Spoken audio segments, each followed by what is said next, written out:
যান্ত্রিক এই ব্যস্ত শহরে আজ এক বৃদ্ধ পিয়ন বড়ই একা। তার পুরনো সাইকেলের ঘন্টা আজ আর কেউ শুনতে পায় না। ধুলোমাখা খাকি পোশাকে আজও তিনি খুঁজে ফেরেন চেনা ঠিকানা। একসময় এই ব্যাগে ছিল হাজারো মানুষের সুখের বার্তা। প্রতিটি চিঠির ভাঁজে মিশে থাকত কত শত আবেগ আর ভালোবাসা। আর এখন মানুষের হাতে দামি ফোন আছে কিন্তু মায়া নেই। ডিজিটাল এই যুগে কাগজের চিঠিরা আজ বড় বেশি নিঃসঙ্গ।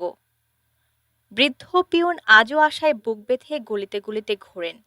হয়তো কেউ একজন আজ তার কাছে প্রিয় কোনো খবর চাইবে, কিন্তু চারদিকের নীরবতা আজ তাকে বড্ড বেশি কষ্ট দেয়।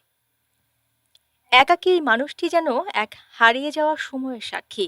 খামবন্দি সেই রঙিন দিনগুলো আজ কেবলই ধূসর এক স্মৃতি।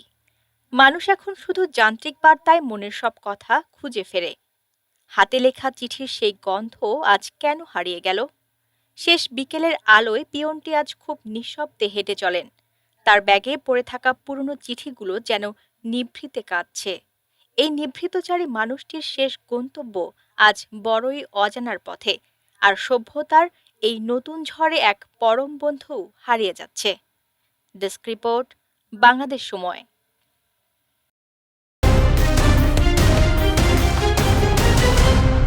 বাংলাদেশ সময়, সবার আগে দেশ।